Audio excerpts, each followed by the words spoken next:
Hello and welcome to Firstpost Live, where we bring you the day's top 4 stories from across the world. I am Gasheen Garland, live from the Firstpost studios. Let's begin with the headlines. Poland warns Russian President Vladimir Putin not to fly through its airspace en route to Hungary for his planned meeting with US President Donald Trump, saying it would be obligated to enforce an international arrest warrant.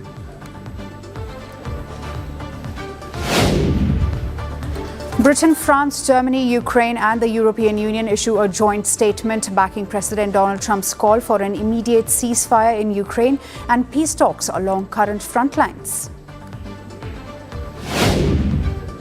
Former French President Nicolas Sarkozy gets jailed after being found guilty of taking illegal campaign funds from Libya's late dictator Muammar Gaddafi, becoming the first ex-EU head of state to be imprisoned. A drone strike hits near Khartoum International Airport just a day before Sudan was set to resume domestic flights for the first time in 2 years as the war between the army and paramilitary forces drags on. And gunmen assassinated Miguel Bahina, the mayor of a central Mexican town, in the latest deadly attack on local officials caught in the country's spiraling gang violence.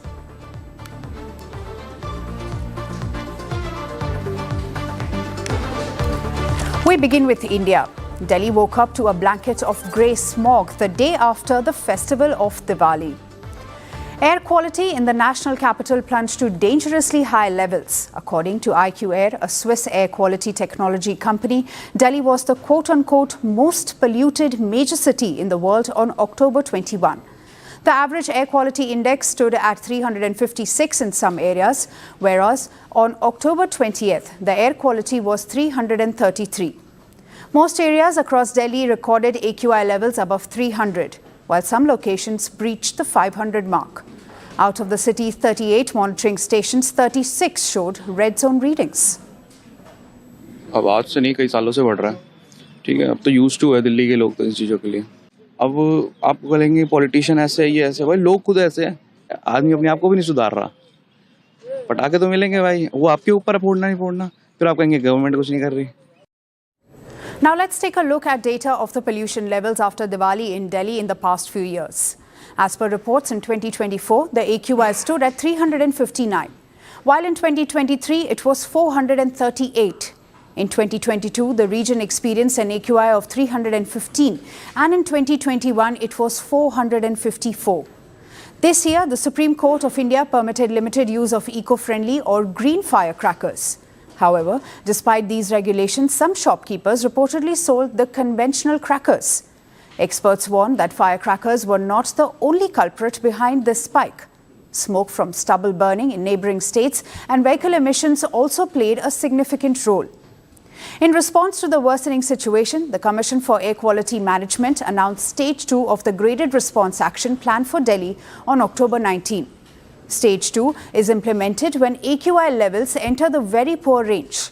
It involves measures to curb pollution from vehicles, industries and construction activities while also issuing public advisories. However, Delhi was not alone in struggling with post-Diwali pollution. Other major cities also faced air quality challenges. Mumbai's AQI was 214. Patna's AQI stood at 224. Jaipur at 231, Lucknow at 222, Bengaluru was 94, Chennai at 153 and Hyderabad at 107. So as Delhi battles the after effects of Diwali festivities, environmentalists emphasize the urgent need for cleaner energy sources, stricter adherence to firecracker regulations and coordinated action from neighbouring states to curb seasonal pollution. The Festival of Lights may have brought joy, but also left Delhi shrouded in a dangerous haze, a stark reminder of the city's ongoing struggle with air quality. Moving on to the US, where cities across the country witnessed massive No Kings demonstrations this weekend. From New York City's Times Square to the streets of Los Angeles, large crowds of protesters poured in on Saturday, holding signs with slogans like democracy, not monarchy, and the Constitution is not optional. Thousands rallied in parks, outside courthouses and even state capitals, decrying what they describe as a dangerous shift in American democracy. Organizers call the movement No Kings, a symbolic rejection of what they see as a presidency that has overstepped democratic limits.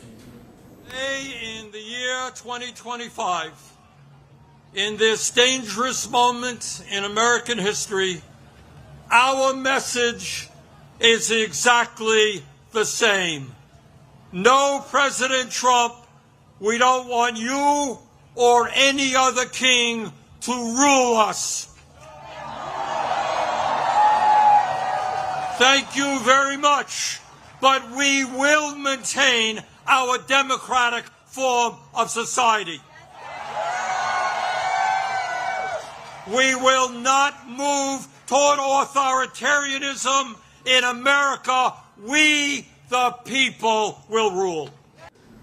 Demonstrators accused President Trump of undermining institutions, citing recent immigration raids, troop deployments in U.S. cities, and sweeping cuts to federal programs, particularly in healthcare. Fought too long and we fought too hard, and we're a democracy, and we will definitely not tolerate a king. No King's Day means that we have a quote-unquote president who is behaving like a ruler. He's punishing anybody who speaks up and speaks out against him. He's instilling fear in communities both inside the White House and in our neighborhoods. And his policies are that of a despot. Many rallies took on the air of a street festival with marching bands, banners featuring the U.S. Constitution's We the People preamble and even inflatable frog costumes, which have become a symbol of resistance that originated in Portland. Despite the passion and scale of the mobilization, authorities reported that the protests were largely peaceful, with no major incidents or arrests in most major cities. Now, this marks the third mass mobilization since President Trump's return to the White House, coming amid the longest government shutdown that has already shuttered federal services. Ahead of the demonstrations, Trump allies accused the protesters of being linked with the far-left Antifa movement and condemned what they called Hate America rally. President Trump, however, for his part, brushed off the criticism. In an interview with Fox News, he dismissed the idea that he sees himself as a monarch saying, No, I mean, some people say they want to delay it for that. A king. This is not a king. You know, they're saying they're referring to me as a king. I'm not a king. Just hours after the protest, Trump also posted an AI-generated video on Truth Social depicting himself flying a fighter jet with the words King Trump. The clip showed the plane dumping brown sludge over crowds of protesters. The video includes a snippet from Kenny Loggins' song Danger Zone, notably used in the Tom Cruise classic Top Gun. Loggins condemned the unauthorized use of his music, calling it divisive and demanding its immediate removal. This is not the first time the president has turned to artificial intelligence to shape his public image. Earlier this month, he shared a deepfake of Senate Minority Leader Chuck Schumer insulting his own party. Trump was also criticized for using deepfake videos and AI-generated images, shoring up support for his winning the 2024 presidential campaign. As the protests swell and digital propaganda intensifies, America finds itself at crossroads between democratic dissent and digital distortion. And as millions take to the streets while the president turns to AI and spectacle, the divide between political reality and digital friction grows sharper by the day. Moving on, Australian Prime Minister Anthony Albanese has wrapped up a high-profile visit to the United States. The trip delivered a major rare earths deal, a renewed push on nuclear submarines, and a touch of diplomatic drama, courtesy of former Australian Prime Minister and current ambassador to the US, Kevin Rudd. On top of everything, President Donald Trump and Australian Prime Minister Anthony Albanese signed a landmark deal on rare earth minerals. The agreement aims to secure critical supply chains that are currently dominated by China. Both governments will invest over $1 billion each to develop Australia's critical mineral projects from lithium and cobalt to manganese. These materials power electric vehicles, wind turbines, semiconductors, and defense systems. The Australian Prime Minister also announced a strategic mineral reserve for the friendly nations. Listen in. We are discussing critical minerals and rare earths, and we're going to be signing an agreement that's been negotiated over a period of 4 or 5 months. And it was sort of good timing that we got it done just in time for the visit. And we worked together very much on rare earths, critical minerals, and lots of other things. Part of this deal is very specific, $8.5 billion pipeline. There'll be $1 billion contributed from Australia and the United States over the next 6 months with projects that are immediately available. Now, Australia is among the world's top producers of rare earths. But China still handles nearly 90% of global processing, holding huge influence over supply chains. Reports say the new deal won't replace China's role overnight, but the agreement still offers a steadier, more diversified source of critical materials for the US and its allies. The shadow of China was never far from Trump-Albanese talks at the White House. Sitting alongside the Australian Prime Minister, Trump said he will visit China sometime next year. The US President also hit out at Beijing for restricting rare earth exports and threatened higher tariffs in response. To go to China, and I'll be doing that sometime fairly early next year. We have it sort of set, but I think we're going to have a very good relationship with China. And again, they will threaten us with rare earths. I don't think they're threatening us too much right now, but they could do that. But I threaten them with something I think is much more powerful, and that's tariffs. On defense, both leaders reaffirmed their commitment to the 2021 AUKUS submarine pact. Under this, Australia will get nuclear-powered attack submarines and eventually the capability to build its own fleet. It's a central part of Canberra's long-term plan to boost its defense in the Indo-Pacific. Earlier this year, the Trump administration put AUKUS under review to align it with the America First agenda. But at the White House, Trump announced the submarine development with Australia is moving along very well. We actually have a lot of submarines. We have the best submarines in the world, anywhere in the world, and we're building a few more currently under construction. And now we're starting, we have it all set.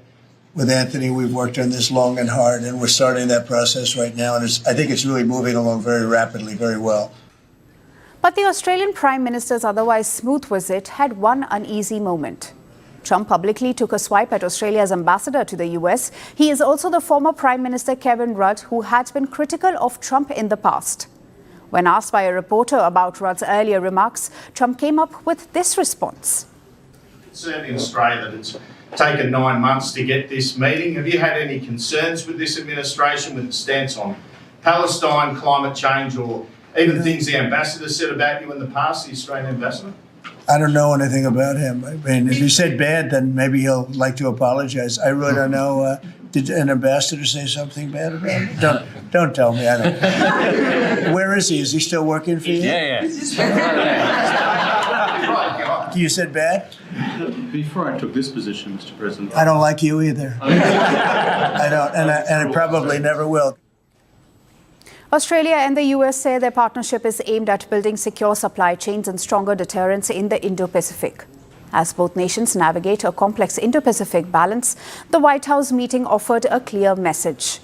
Washington and Canberra are deepening their partnership even as they tread around China's economic and geopolitical reach. And on to our last story.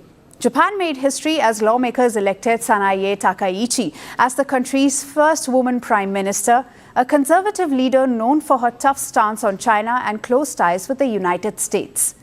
Her election marked a major political shift after years of revolving door leadership in Tokyo. Liberal Democratic Party President Sanae Takaichi was elected prime minister by parliament on Tuesday, breaking Japan's political glass ceiling.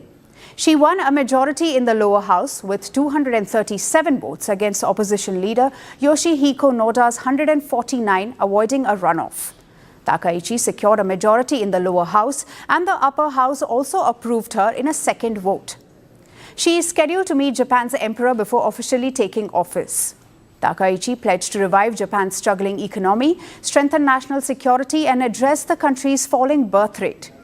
She even vowed to make Japan's economy stronger and reshape it for future generations. She promised a cabinet with Nordic levels of female representation compared to just 2 women in the outgoing government.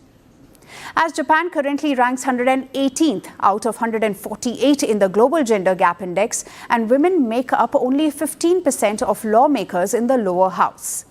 Reactions poured in from across the world after Japan elected its first woman prime minister. South Korea pledged on Tuesday to work closely with the new leader, while EU chief Ursula von der Leyen congratulated Takaichi for making history. Indian Prime Minister Narendra Modi also extended his heartiest congratulations. And China said it hopes to advance ties with Japan under the new Prime Minister despite her known tough stance on Beijing. Earlier this month, President Donald Trump congratulated Takaichi after her party won, calling a highly respected person of great wisdom and strength. Takaichi said she was very pleased and looked forward to strengthening the US-Japan alliance. Known as a China hawk, she had earlier called Beijing a security threat.